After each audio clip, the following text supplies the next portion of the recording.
প্রধানমন্ত্রী তারেক রহমানের সভাপতিত্বে চলছে মন্ত্রিপরিষদ বিভাগের প্রথম সভা। বিভিন্ন গুরুত্বপূর্ণ ইস্যুতে আসতে পারে সিদ্ধান্ত। ৭১-এর মানবতাবিরোধী অপরাধ মামলার আসামি খান আকরামকে আপিল বিভাগের খালাস। আমৃত্যু কারাবাসের সাজার বিরুদ্ধে করেছিলেন আপিল। কক্সবাজারের সিএনজি পাম্পে অগ্নিকাণ্ডে দগ্ধ ৯ জনের মধ্যে ৩ জনের অবস্থা আশঙ্কাজনক। চট্টগ্রাম মেডিকেল কলেজ হাসপাতালে ৬ জন চিকিৎসাধীন। এবং ইসরায়েলে দুদিনের সফরে ভারতের প্রধানমন্ত্রী নরেন্দ্র মোদী। রয়েছে প্রতিরক্ষা, কৃত্রিম বুদ্ধিমত্তা, অর্থনীতির মতো খাতে পারস্পরিক সহযোগিতার পরিকল্পনা।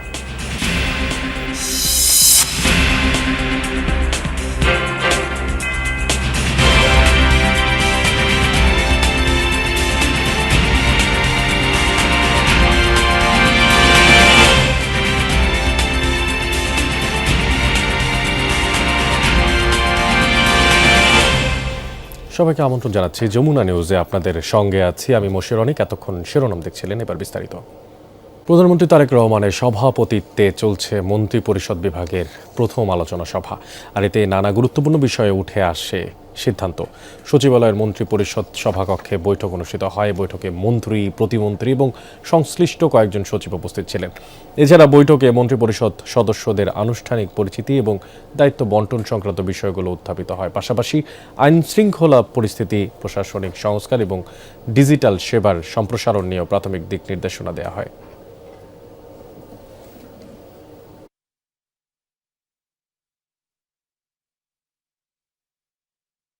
জাতীয় জীবনের বিভিন্ন গুরুত্বপূর্ণ শাখায় যারা গৌরবোজ্জ্বল অবদান রেখেছেন তাদের দেশের দ্বিতীয় সর্বোচ্চ বেসামরিক সম্মাননা ২১শে পদক ২০২৬ প্রদান করা হবে। রাজধানীর ওসমানী স্মৃতি মিলনায়তনে এক অনুষ্ঠানে এই রাষ্ট্রীয় স্বীকৃতি তুলে দেবেন প্রধানমন্ত্রী তারেক রহমান। দেশের ৯ জন বিশিষ্ট ব্যক্তি এবং একটি প্রতিষ্ঠানকে ২১শে পদক ২০২৬ প্রদানের সিদ্ধান্ত নিয়েছে সরকার।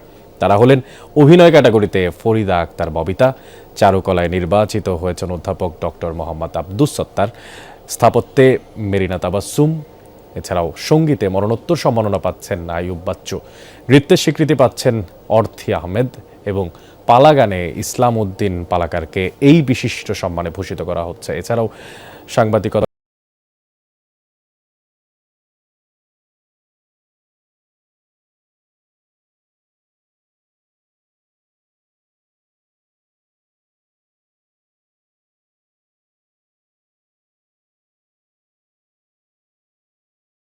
১৯৭১ সালের মুক্তিযুদ্ধের সময় মানবতাবিরোধী অপরাধের মামলায় আমৃত্যু কারাদণ্ডপ্রাপ্ত আসামি বাগেরহাটের খান আকরামকে খালাস দিয়েছেন আপিল বিভাগ।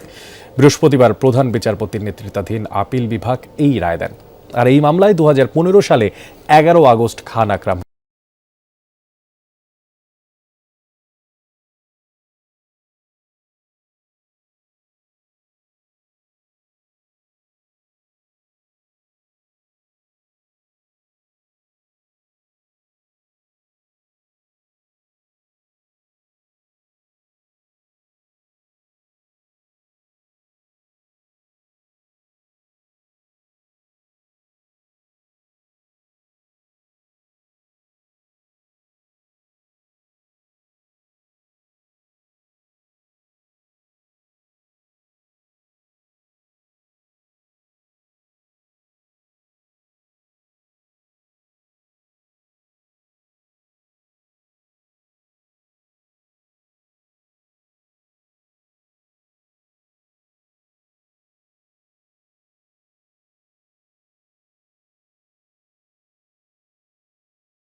বুধবার রাতে কক্সবাজারের একটি পাম্পে ভয়াবহ অগ্নিকাণ্ডের ঘটনা ঘটে।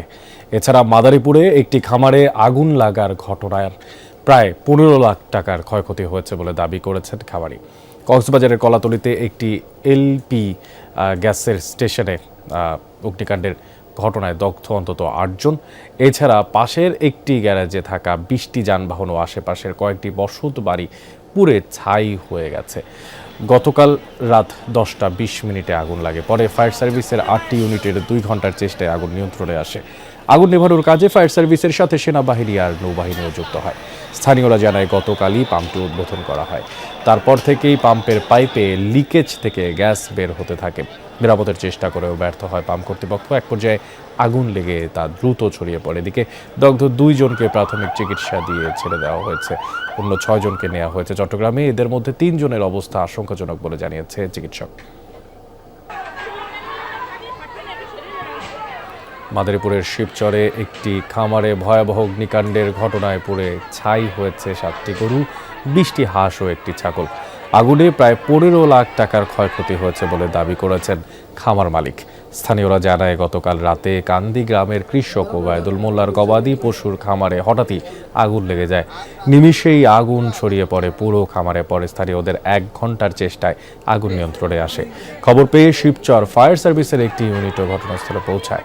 বৈদ্যুতিক শর্ট সার্কিট থেকে আগুনের সূত্রপাত বলে প্রাথমিকভাবে ধারণা করছে ফায়ার সার্ভিস।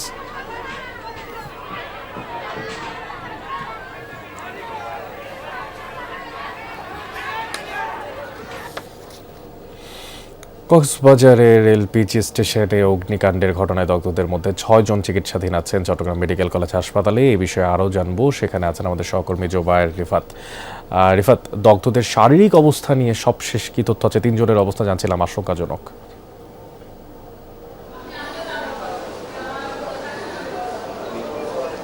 হ্যাঁ, অনেক ধন্যবাদ আপনাকে। আমরা এইমাত্র জানতে পারলাম, চিকিৎসকরা আমাদেরকে জানিয়েছেন 6 জনের মধ্যে 3 জনকে, অর্থাৎ আশঙ্কাজনক যে 3 জনের কথা আপনি বলছিলেন, সেই 3 জনকেই আইসিইউতে স্থানান্তর করা হবে। আমরা এইমাত্র চিকিৎসকরা আমাদেরকে তেমনটি জানিয়েছেন।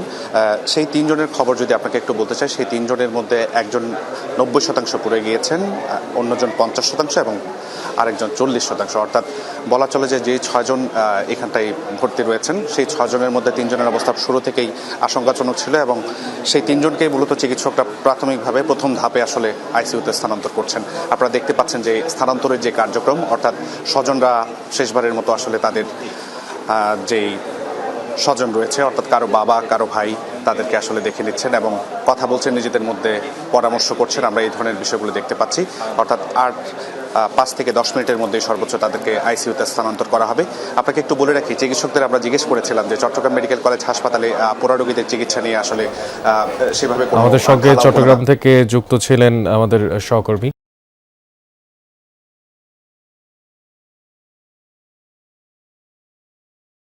আমরা এই পর্যায়ে রাজধানীর যেই পিটিপির চিত্র, সেই চিত্র দেখতে পাচ্ছি, যেখানে রাজধানীর ওসমানী স্মৃতি মিলনায়তনে 21শে পদক প্রদান অনুষ্ঠান অনুষ্ঠিত হচ্ছে। সেখানে উপস্থিত আছেন অনেকেই। তার মাঝখানে বিশিষ্ট যে 9 জন, তাদেরকে কিন্তু দেয়া হচ্ছে পদক এবং সেই পদকের তালিকায় বিশিষ্ট বেশ কিছু ব্যক্তিবর্গের নাম রয়েছে। আমরা জানি যে এই প্রথমবারের মতো কিন্তু মরণোত্তর পদক পেতে যাচ্ছেন সঙ্গীতের জন্য আয়ুব বাচ্চু। এছাড়াও আব্দুস সত্তার, তাকেও কিন্তু পদক দেওয়া হচ্ছে। নানা ক্ষেত্রে অবদানের জন্য কিন্তু পদক দেওয়া হচ্ছে। প্রিন্ট মেকিংয়ে মাধ্যমে গ্র্যান্ড অ্যাওয়ার্ড বা স্বর্ণপদক অর্জন করেন। 1988 সালে লুবিয়ানা আন্তর্জাতিক প্রদর্শনীতে 125 জন বিশ্বসেরা শিল্পীর তালিকায় তার নাম অন্তর্ভুক্ত করা হয়। তিনি শিল্পকলা ও শিল্পের নন্দন তত্ত্ব বিষয়ে পর্যন্ত 25টি গুরুত্বপূর্ণ গ্রন্থ রচনা করেছেন। 200টিরও অধিক জাতীয় ও আন্তর্জাতিক প্রদর্শনীতে অংশগ্রহণ করায় শিল্পী 9টি পুরস্কার অর্জন করেছেন। চারুকলায় অসামান্য অবদান ও শিল্প বিষয়ে গবেষণাধর্মী কাজের স্বীকৃতি স্বরূপ অধ্যাপক ডক্টর মোহাম্মদ আব্দুস সত্তারকে 2026 সালের 21শে পদকে ভূষিত করা হলো। শিল্পকলা ক্ষেত্রে পদকপ্রাপ্ত প্রফেসর ডক্টর মোহাম্মদ আব্দুস সত্তারকে মাননীয় প্রধানমন্ত্রীর নিকট হতে পদক গ্রহণ করার জন্য অনুরোধ জানাচ্ছি।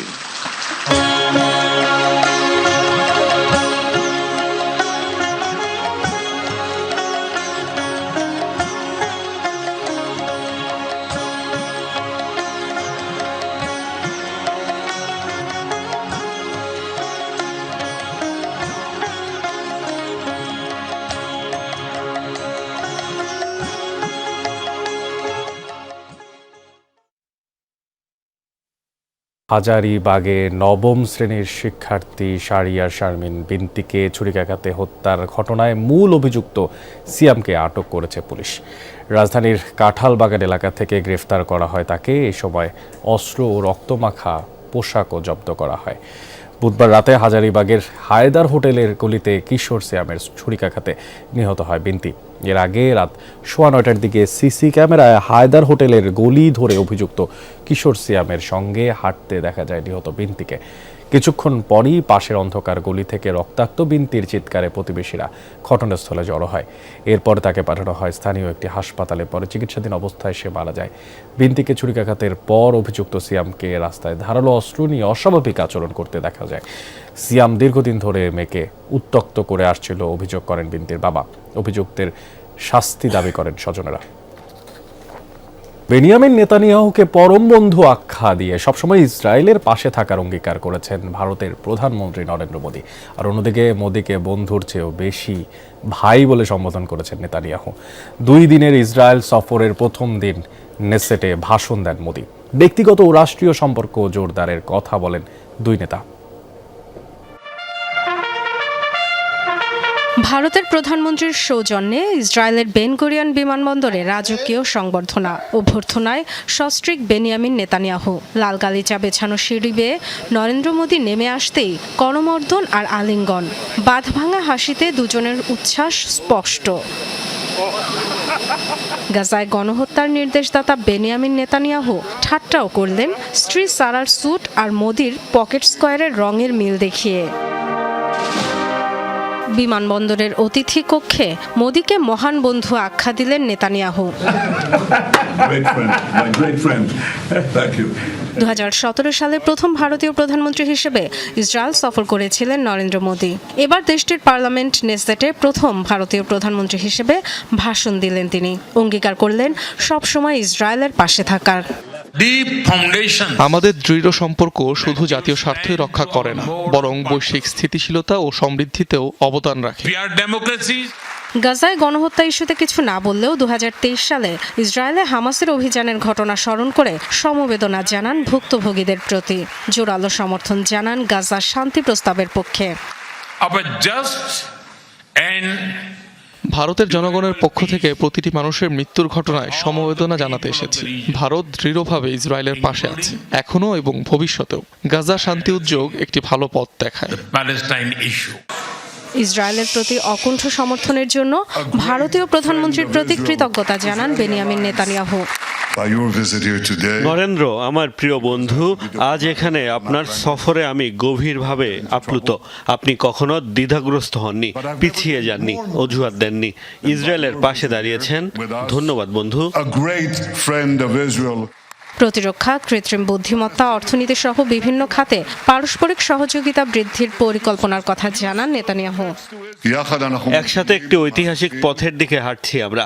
নিরাপত্তা চ্যালেঞ্জ কেবল নয়, অর্থনীতি, বাণিজ্য, জ্বালানি, প্রযুক্তি, সাইবার, কৃত্রিম বুদ্ধিমত্তা ও মহাকাশ গবেষণায় নতুন উদ্ভাবনী পথ তৈরি করছি আমরা। 2014 সালে নরেন্দ্র মোদী ভারতের প্রধানমন্ত্রীর দায়িত্ব নেওয়ার পর থেকেই সম্পর্ক গভীর হয় ইসরায়েলের সাথে। 2018 সালে দিল্লি সফরেও গিয়েছিলেন নেতানিয়াহু। গত বছর বাণিজ্য সম্প্রসারণে দ্বিপাক্ষিক চুক্তি হয় দুদেশের মধ্যে।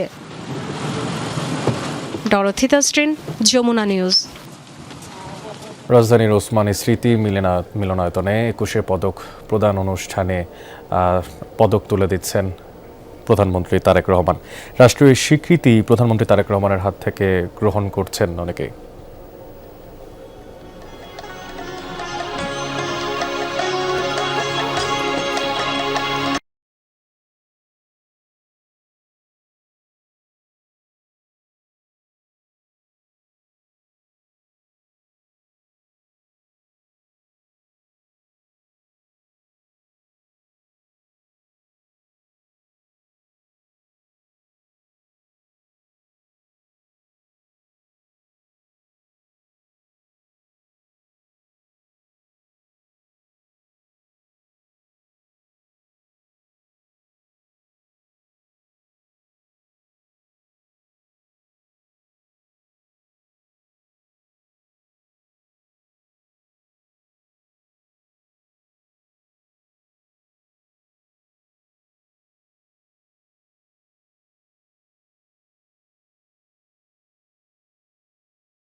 সাংবাদিক শফিক রেহমান লাল গোলাপের শুভেচ্ছা দিয়ে প্রধানমন্ত্রী তারেক রহমান থেকে গ্রহণ করলেন 21 পদক।